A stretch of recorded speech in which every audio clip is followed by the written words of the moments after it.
Hi, welcome to Menopause, Marriage and Motherhood, the podcast for women over 45. My name's Karen O'Connor. I'm a blogger, author, entrepreneur, property developer, mother of 4, and I've been married for 30 years.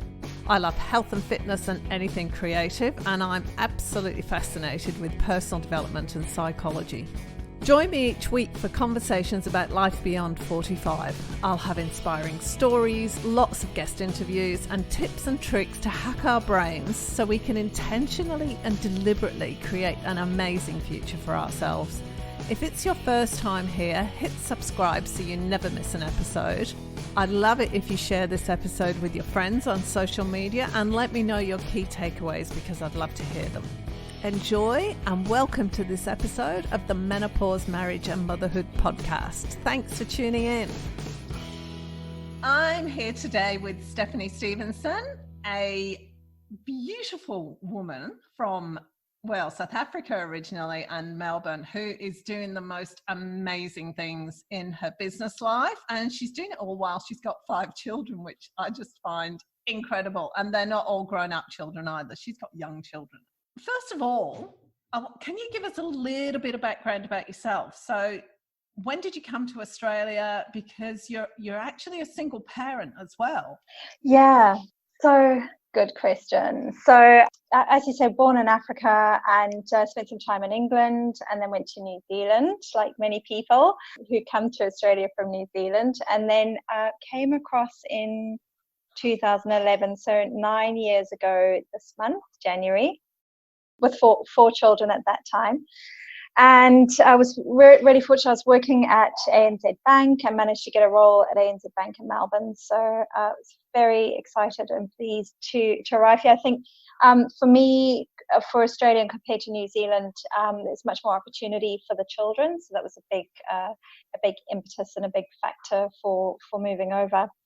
I had another baby pretty soon after we got here, and I think within a couple of years, so 2011, by 2013, my marriage hit the rocks. So I got separated and divorced and have been pretty much, single mum since that time. So it's been quite full on.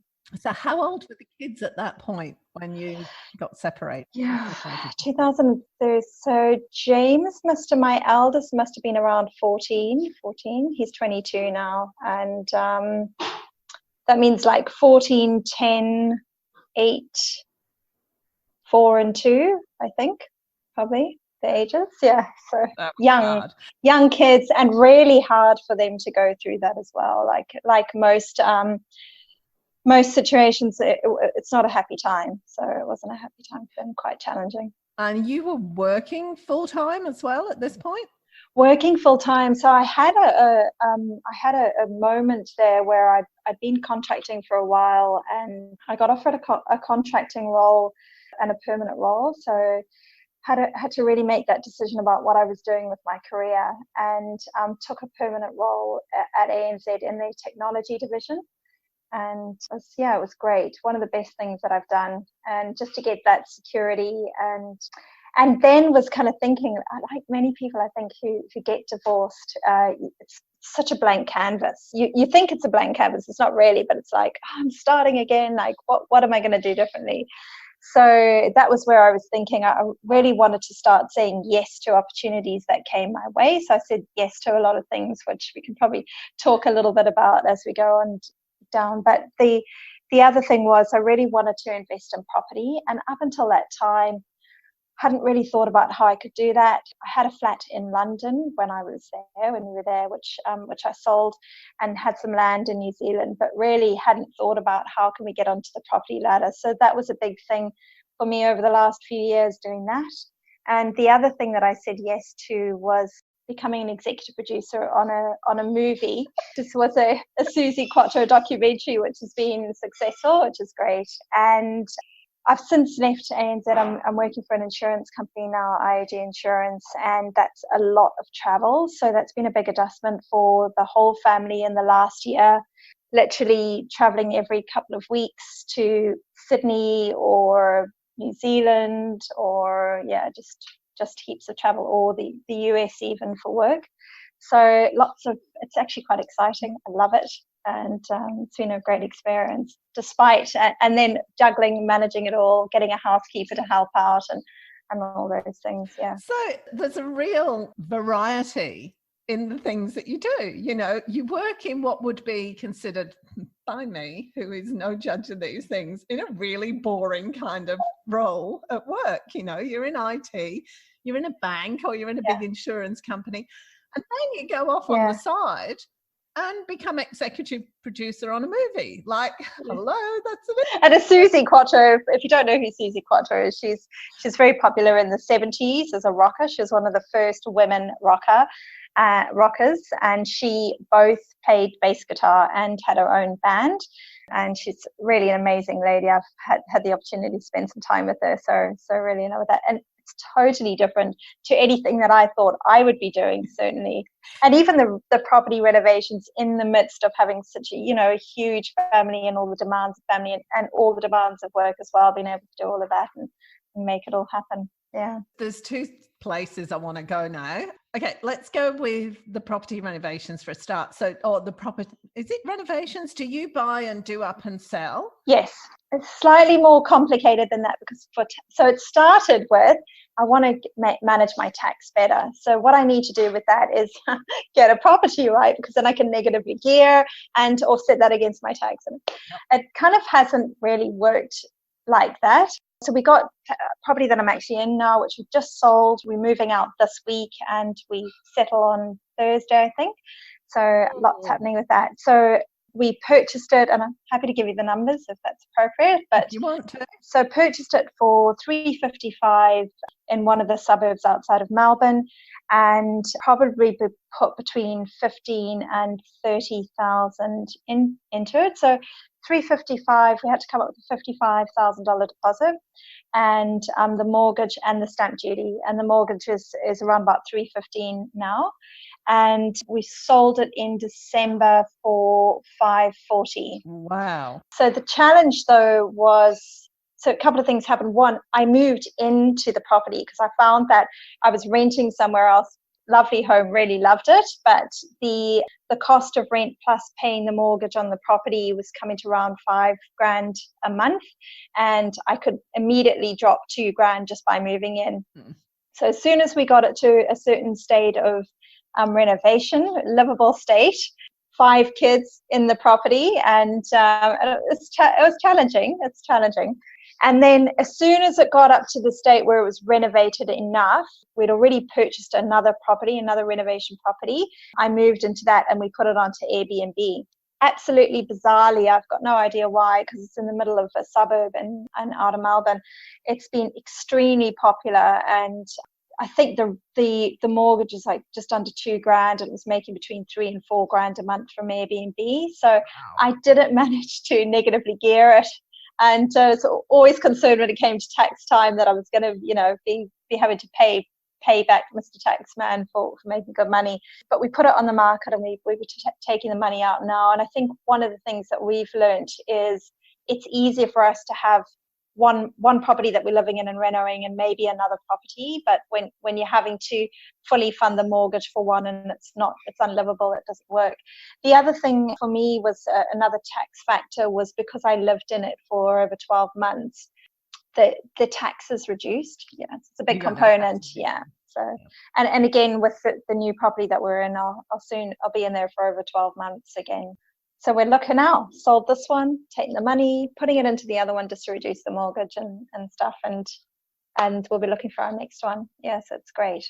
Really fun. Wow. That is a really good profit on that. Great. Size of purchase. That was fantastic. Yeah. So it must have been a massive doer-upper, was it? Well, I think because we did a lot of the work. Well, I didn't actually. Liam did a lot of the work, and he's my partner in crime with doing all of this. He's done a lot of the work. So every room has been touched, floors have been replaced throughout, everything's been carpeted, every wall, we've fixed up the roof. What else? And it's the little things like, I came in one day and he decked out the whole little porch at the front, and it just, everything that you do, you don't have to spend that much, just increases the value. It's a nice small property though, whereas the one that we've gone into is a little bit more challenging because it's got It's got beautiful tiles throughout, huge tiles that are really hard to drill and you can't lift up. So and it's much bigger. So it's actually been more challenging. I kind of like the little smaller property, better do-upper, and maybe even a bigger profit. Yeah, possibly. And how are the kids with doing all the moves? They, I spoke to my brother about this at length because I was concerned about the fact that not just having them move around, but also having them constantly properties that we're renovating. That's kind of my choice, but it's being imposed on them. And he just pointed out to me, it's a real gift for them to be in that sort of entrepreneurial environment where they're seeing how it's done and they're understanding how it's done and actually see how easy it is to do. Yeah. And we discuss things like the numbers all the time and what we're doing and why we, paying down this mortgage or whatever it might be doing, just so that they're building that consciousness for when they become adults, and at least they've got the decision themselves as to whether they want to just relax in their own home and not do anything, or be a bit crazy like mum and go out and do property development. So while you were let me get this straight, 5 kids, renovating a house, doing a Susie Quattro movie, and you got a job as well? Yeah. I've got nothing to say to that. It's heaps. But it just works for me. That's what works for me. Yeah. Wow. You're also really into the personal development side of things, aren't you? Because you do coaching as well as you have your own mentors that help you with your mindset and your business and all that kind of stuff. Yeah, definitely. And I think it's fair to say the one thing that I haven't yet done, which I really want to do, is do more of the coaching and mentoring and supporting. The best thing I've done is a while ago, I had a group of girls who were trying to, just get further ahead and increase their income. And we would meet once a week for an hour every week and just do a kind of mastermind, I guess it was, on the telephone. And absolutely loved that. But for me, it's very much, how do I balance? And I'm also mentoring people at work. So we have mentoring programs that you sign up for. So how do I balance everything that I'm doing and then still find that time to spend with basically giving back and helping people get ahead?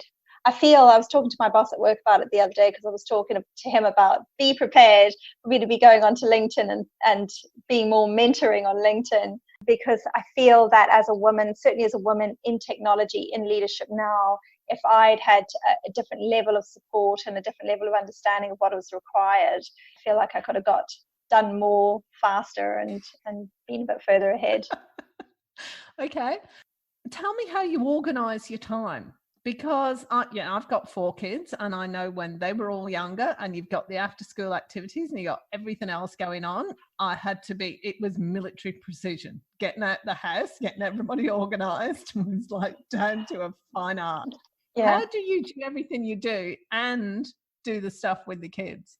I've got very resilient and independent kids, for starters, I think I would say. So definitely my time of cooking meals during the week is minimal now, because I've got older boys to do that. And I've got a fantastic housekeeper that actually comes in every day during the term. Oh, wow. And occasionally does the drop-offs, but does pickups as well. And we share, Liam lives quite close down the road and takes one of his kids to at the same school that my middle child goes to. So he does the pickups in the morning, which is just brilliant, because the kids will be tardy for me and they will take their time and it will be a bit of a whinge in the morning. But when someone else is doing it, generally always ready and always happy and in the car, and off they go. Yeah. So on saying that, I do have quite a big Sunday afternoon routine, because just making sure the school clothes are done for the week, but also I do the school lunches as much as I can in one big hit. So there's, huge conveyor belts of lunches happening, so that I know that no matter what happens, they've all got lunches when they go to school for the entire week. And obviously some things I'll have to take out the fridge, but for the most part, that's it's already in waiting for them. And your middle child is autistic, isn't he? Yeah, Jonathan's on the spectrum, so he's Asperger's, and I think he was probably most impacted by our when I got divorced. He refused school for a long time. It was just really difficult, really couldn't cope with his own emotions and how he felt about things. I ended up asking my brother to take him. He went and stayed with my mum for a while in New Zealand, and then when he came back, just still couldn't get him to school. And it's so traumatic for anyone whose child's ever refused school. You'll know that it's just the most traumatic experience. And my brother came down from Queensland. He's got 4 kids and homeschooled them all, and picked him up one day and took him back to Queensland and homeschooled him. And literally, I feel, turned his life around in some ways, because there was just schoolwork and outdoors and very little internet. He just came back almost a different child. So he's challenging, but he goes to school every day. And certainly he's not the child that, I was just having a discussion with one of my other kids about whether he should be able to jump on the train and make his own way to school. And that's just not something we can do with him. He's still got to have a lot more attention and a lot more, more protective of making sure that he's got strict routines in place and does make it to school, and, got eyes on him. He's the one where the school is calling me all the time because he's rocking up. So yeah, it's still challenging. So what is Asperger's and how does it impact him? So Asperger's is on the autism spectrum, and it impacts different people in different ways. But a couple of things with Jonathan specifically is he can't read emotion, and he can't necessarily connect well with his own emotions. So if he comes into a room and people have been having like a serious discussion or an emotional time, or somebody's very upset, he won't be able to understand that there's a certain way to lean into that, or to empathize with that, or to react and respond to that. He's just got one mode. That's his mode, and it's all about him, really. And yet he feels very strong emotions himself. He can't, you have to be very structured, give him a lot of warning, and almost tread quite lightly around him. He's got no flexibility. He's not able to pivot well. He can't pivot well emotionally, and he can't pivot well out of routine either.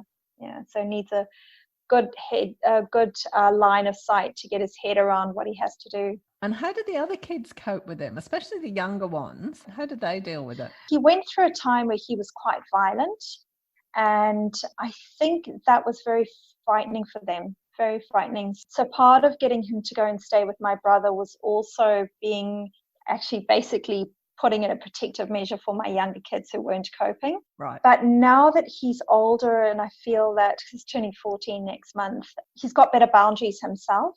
Yeah, they get on okay. They kind of stay out of each other's ways. Can I say that? Like, he's difficult when you sit down to eat dinner at the table. In the past, he couldn't eat with us because he couldn't handle how the other children were eating. Didn't like the sounds, and he didn't like the way they moved their mouths or whatever. So for years, couldn't eat dinner with us. And it's a simple thing, but that was a challenge. And yesterday, we were having macaroni cheese, whatever one of the kids had made. And we were sitting at the table, and he came and he sat down with us and ate dinner. And I was thinking it's probably the first time that he's done that without a problem. Everyone was chatting. So I feel like as he's growing older, he's managing to adjust better and socialize more. How does he go on at school, talking of socializing? Yeah, he's got a set of friends. He's just a bit naughty. He's a bit naughty at the moment, a bit rebellious. Doesn't like authority, and he doesn't like to be answerable. So that's a challenge. But he's going every day, and he's smart, which helps. So we'll have to see how he goes. I don't know if you've done human design at all, but there's definitely a type of person, and I'm one of those, who asks for forgiveness and not permission. And it comes around just knowing that everyone's going to stop you if you're going to, like, if I said to people, I want to do a movie and I want to build properties and look after my kids and do this great job at work and get up the leadership ladder. And, I told my boss the other day, I want to be on the board. So not necessarily that board, but my goal is to be a board member at some stage. And I feel like if you tell people, they're like, no, you can't. Yeah. You just can't do that. So I'm like, I'm just going to do it. And then I'll tell everyone afterwards. Sometimes it's the only way to do it. You've done all of this. And one of the things I've always loved about you is you've always got a smile on your face and you're always laughing. You're getting divorced. You're bringing up 5 kids by yourself. You've got a high-powered job. And then you've got an autistic boy who, I can imagine it, everything that everybody else does can be really irritating to him because he doesn't understand it. how did you do all that and deal with it in a really kind and happy kind of manner? I think it's fair to say that I'm not always kind and happy. That's Liam just Liam. putting his head through my I think it's fair to say that obviously it's not always a kind and happy space, and sometimes it can be traumatic. And actually, I do have a story around this where soon after I got divorced, like maybe within the first 6 months, I was really down, partly because I wanted to have that fairy tale ending to my life. I wanted to be married forever to one person. I didn't want to not be married. That wasn't my plan, and it wasn't working for me. And I spent a lot of time, a lot of weekends. I was fine at work because I've got a work hat that I put on, but on the weekends I just wasn't coping. I was in bed on the weekends, and I had great friends that would come and sit on my bed and make me get up and go and play tennis. So I developed this huge love of tennis during this time, and learned how to play quite well. But I was really down and depressed, and I had to come. I can remember having almost like a mini crisis about, what's my purpose? Why am I here? What's it all about? What am I doing? I'm not happy. That's what it was. I put a plan in place, which was, I want a leadership role. I wasn't in a leadership role at that time. I wanted a certain amount of money. I think it was $250,000 a year. And I wanted an investment property. So I was like, if I do this, I'm going to feel better about my life and about myself. I feel like when you call that stuff out, it actually comes to you. So always be careful what you wish for. But I was really fortunate that we were looking at properties, managed to find this one here. My boss came to me and said, I've got a role on our leadership team. I didn't know what it was. He didn't know either. He said, just say yes. So I did. And my bonus that year put me over the 250 mark, which was really great. Wow. And then just a couple of months after that, we settled on this property, and I got the keys to come in here. And I'd actually really worked hard. So this, yes, you say I want this, but you actually have to really work. And some of that work meant on New Year's Eve, I was sitting on a call, taking a call with Optus to deal with some customer issues at 11 o'clock at night. And, just up so many nights working my butt off at work to make it happen. And really focused on getting this property as well. Just like even coming up with the deposit had been a huge stretch that we'd really had to, we got support from a friend actually who gave us 10 grand that I paid back when I got my next bonus to get over that 55 grand deposit. So it wasn't easy, but I was determined to do it. And I really felt I'm going to find my happy after this. I got the keys for the house, and I can remember coming in, and it's that first moment of being in here. And I thought, oh, this is fantastic. Now that I think about it, everything's just come together exactly as I had asked. And I'm still so friggin' unhappy, actually. I haven't found my bloody happy. So that was when I had this existential crisis about, what am I doing? And it's obviously not working, and I've sacrificed so much to get the stuff, and it's actually not making me happy. And I had to really think about, what is it that I want, and what are the things that make me happy, and start introducing those into my life. So looking at, what do I need to actually feel happy? What does that look like? And then what does my environment need to be like for me to be happy? And then that's where the higher purpose stuff came in. Like, what is the higher purpose stuff that I need to be working on, so that I'm not just always focused on, getting things for me that actually aren't fulfilling. I feel like a lot of people might go out and I don't know if you feel this as well, Karen, but might go out and sacrifice and keep thinking, when I get there, then I'm going to be happy, or when I get there. And I feel like I was very fortunate to get there and discover that wasn't what I was looking for. So it's changed the way I've done things, definitely, and obviously gone on to buy more investment properties and better work and better roles and more money, all of that. But there's much more of a focus now on actually doing those things that are going to make me happy, and taking the time. Just took a couple of days out last week with a friend of mine in the city just to have a bit of a retreat. So, really just making sure that I'm balancing well enough so that I am being that happy. So when was this? So you said when we moved into this house. This is a couple of years ago, is it?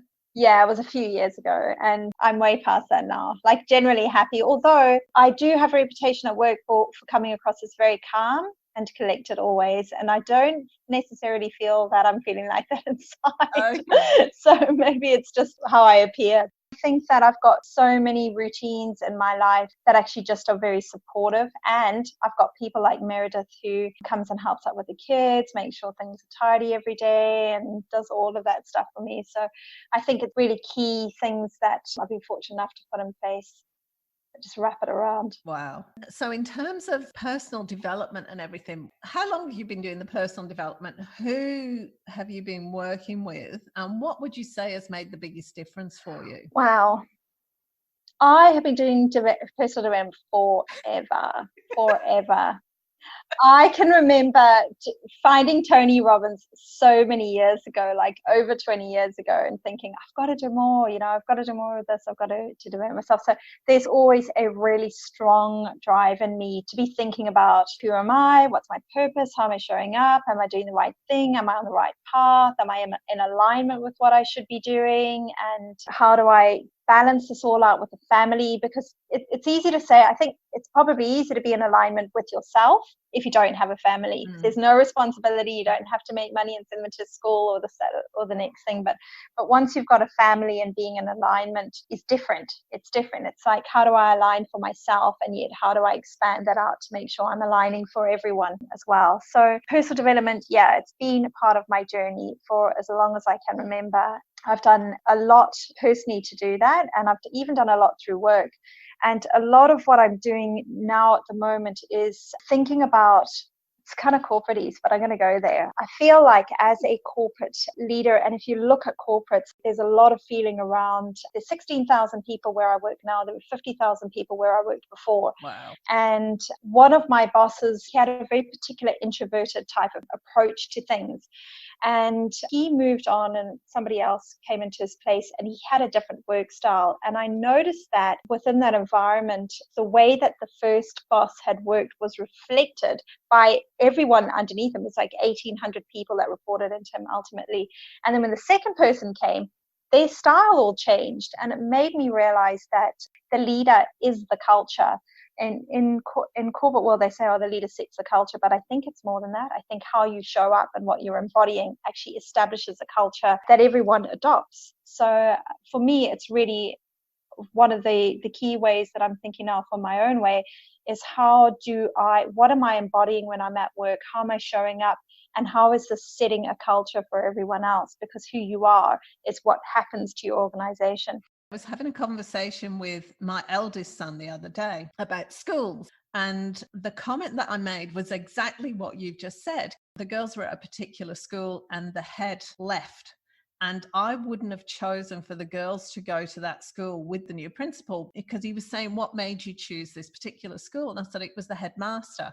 He was somebody that you could follow, and the whole atmosphere in the school, the direction, the expectations, the achievements are a reflection of the head of the school. And if they're not in alignment with what you want for your kids, or you're not comfortable there, or things are tolerated that you wouldn't tolerate at home, then don't send your kids there. That's the most important thing. Yeah. And that's exactly what you're saying. But I hadn't taken it the step further and gone, okay, so who I'm being is actually reflecting on everybody else. Yeah. And creating an experience and bringing out certain patterns of behavior in everybody else. I hadn't even considered that. No. Yeah. Interesting. Yeah. And I think the other thing is, when you're in the space of personal development and you're thinking about things like human experience and purpose and alignment, and what is the experience that I want to have as a human being in this life experience, right?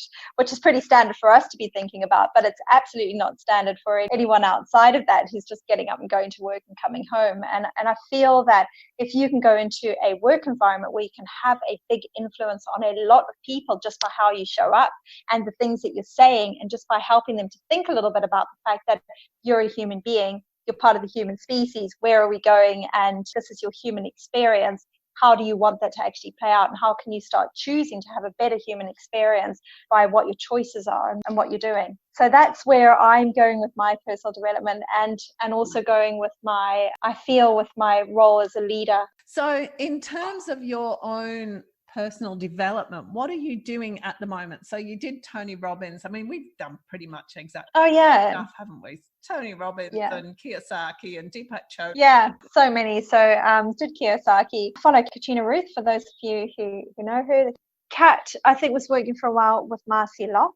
I've been across to the States a couple of times now for events that Marcy's holding. And Marcy was a $1 million mentor. So she charged $1 million per client to mentor with her. So she's at that level. I just find her, I was reading something about her from her the other day, and it was the simplest thing. It was something like, if you're not getting the results that you want, you need to check and make sure that your behavior is actually in alignment and moving you towards those results and not away from them.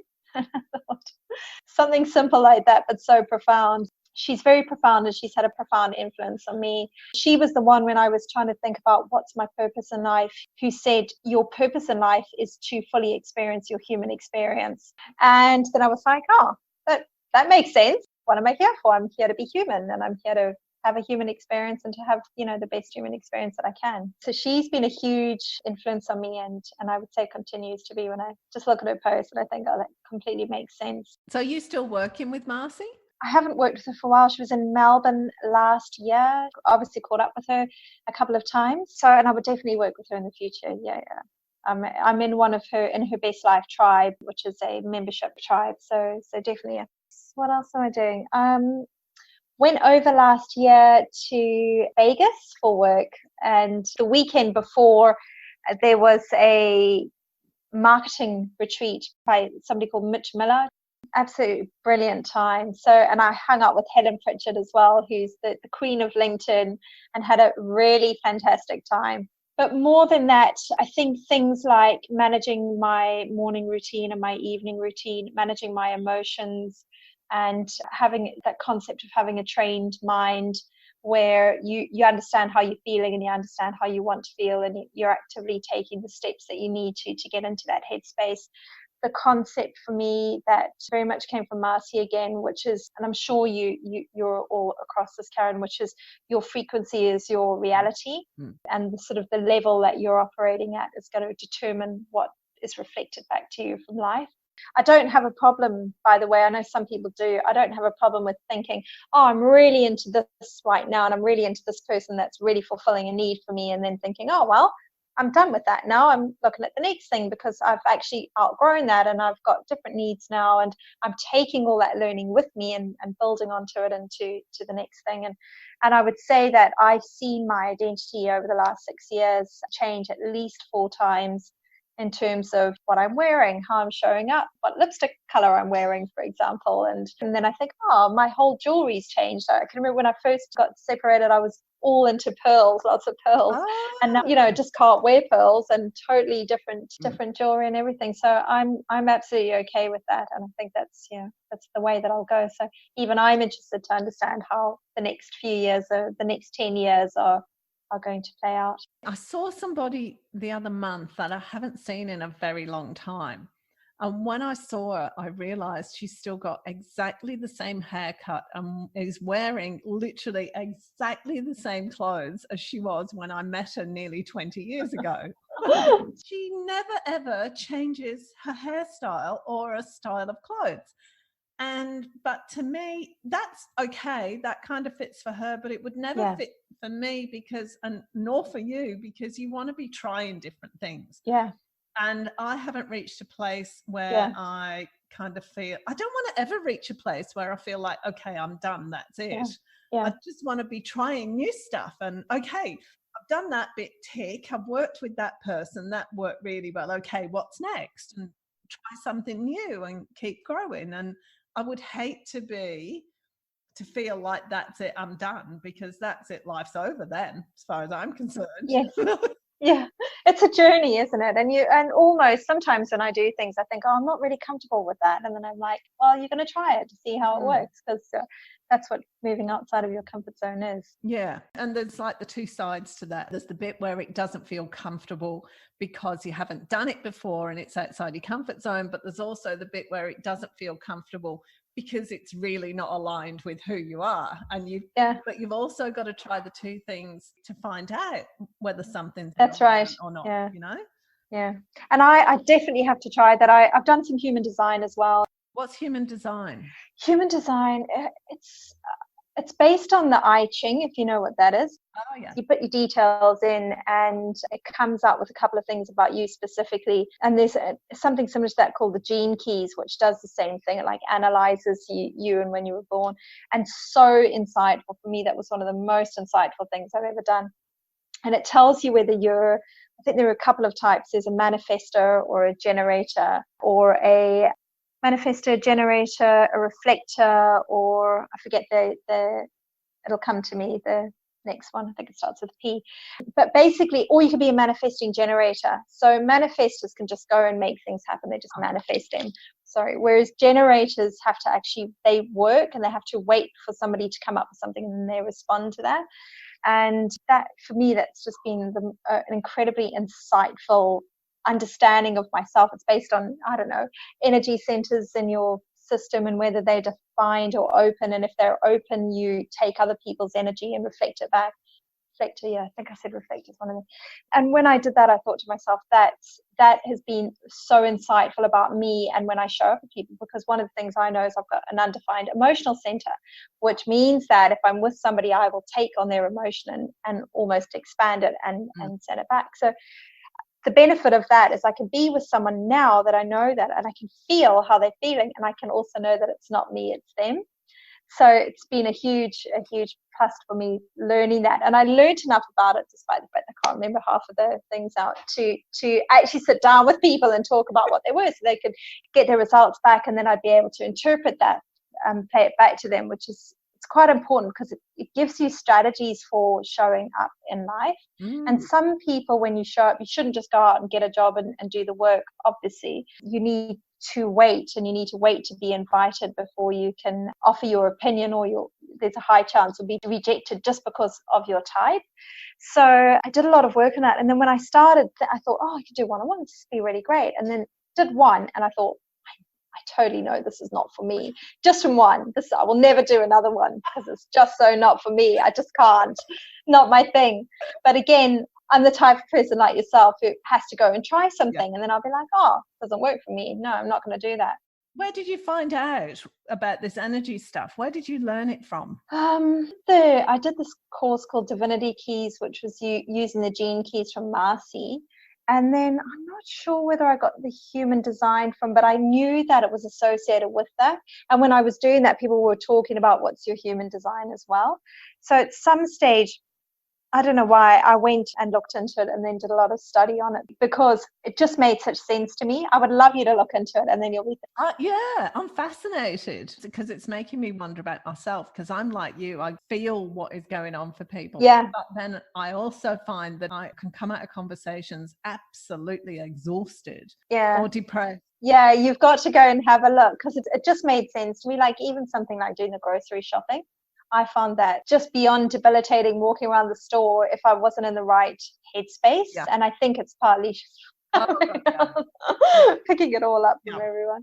Even today was Australia Day, and I went to go for a walk this morning, and I saw they had this big, I thought, what's all those games and stuff? So I phoned the kids and said, I'm coming back to fetch you, the two little ones, and then took them. And then 20 minutes later, I was like, I'm done, we're going. Okay, so one more question, then we'll finish up. How did you get involved with the Susie Quattro movie? Susie Quattro. So left field. I know. So again, Liam was the director on that, and just as part of all the business stuff that we were doing, he got the opportunity from Susie, heard that she wanted a documentary to be put together, reached out to her, and he's not actually a Susie fan. So he told her, he said, I'm not actually a fan, but I've done documentaries, love to explore it. And she said she was a bit unsure about the fact that he wasn't a fan, but she went away and thought about it and thought it's probably better not to have a fan write a document or put together a documentary for me. So that kicked off, and I've been very much involved since the beginning. He straight out asked if I want to be a producer on that, and right from putting the contract together and doing all the legals with Susie to get exclusivity for the duration of the movie. It meant when I was in the States, going and helping out with some of the interviews that he was having with really cool people that I had no idea who they are actually, because my musical background is so limited, but they were very cool, hanging out with Susie herself, and being very much a part of the money side too. So the budget was over $900,000. It was a big budget. And one thing I didn't realize before I got into it was because you're looking historically at somebody who's got music that needs to be licensed, and even getting footage from that time that might not be specifically associated with her, it all has a cost. So every single song, every single second of everything that we did, we were paying somebody to use it. And Susie didn't just do singing, she was also leather tuscadero in Happy Days. So getting the Happy Days theme tune or whatever it was, I don't even know if it made the final cut, but Henry Winkler's on the documentary, and just amazing, amazing people that we met along the way. Yeah, so Liam interviewed Alice Cooper and Debbie Harry and Talking Heads, and practically it felt like everyone is anyone, is that right? Anyone is anyone. Yeah, so it was a really, really good from that. And Joan Jett, when she was over in Melbourne last year as well, managed to get her in and get her included as well, because Susie was very influential on Joan Jett's style. Do you know who I'm talking about? I do know Joan Jett. Yeah. Yeah, none of it's my music style, no. So I'm kind of like, I know the names, but I couldn't name a single record. And it's actually quite, so then once everything was defined and put together, the movie was re-edited, and still to keep the emotional, there's quite a strong emotional component in it. And then after that, all the sound and the color, and we went out with a crowdfunding for some of the things that we did, which was great, and managed to get the money, get it across the line, put it in the Melbourne International Film Festival where it was accepted. Yeah, and that was the launch last year. So, and since then, Liam's been across in Germany and Spain. He pinged me last week. It's in Croatia, I think, or something like that at the moment. But it's, global. It's been in the UK and New Zealand. And next stop is they've just signed a distribution with the US and Canada. So good. Wow. Yeah, I know. And there's this massive, great poster, Susie Q poster with Susie on it looking so hot. And at the bottom it says executive producer, Stephanie Stevenson. And I'm like, I want a poster in the movies. What's it called? Susie Q, it's called. What does an executive producer actually do? Hustles for money, I would say, and keeps everything on track and gets everything going, and cheerleads a bit. Did you enjoy it? Would you do another one? Definitely, definitely would love. I loved it, and I'd love to do more. Yeah, so we'll just see what's in the pipeline for that. And why did you love it? What was it about it? I think it was so different from anything that I've done or anything that I do every day. And yes, the renovation properties are good because they're hard work and rewarding, and you get money out of them. But there's nothing like traveling overseas to go to, you know what I mean, and being in an interview with Gary Marshall in his office. He's the producer of Happy Days, and having a discussion with him about Anne Hathaway trying to choose the right guy for her on Princess Diaries. Yeah, it was just can't even. Yeah, so it was just such a brilliant part of my life experience. Oh, congratulations. That is so cool. It's great. Right, I'll let you wrap it up there. Thanks so much, Stephanie. It's been brilliant. Absolutely brilliant. Thank you so much, and look forward to coming in and catching up with you again. Thanks for listening to this episode of the Menopause, Marriage and Motherhood podcast. I'm Karen O'Connor. Join me next time for more conversation, laughter and fun as we navigate our way through all the things that midlife throws at us. Please click on the subscribe button so you get notifications of new episodes, and don't forget that all the links and information that we've spoken about in this podcast is available on the podcast page of my website. If you have any ideas for topics you'd like us to chat about, or if you have an inspiring story that you'd like to share, I'd love to hear from you. And constructive feedback is always welcome. Thanks so much for listening. I'm looking forward to talking to you again next time. Bye for now.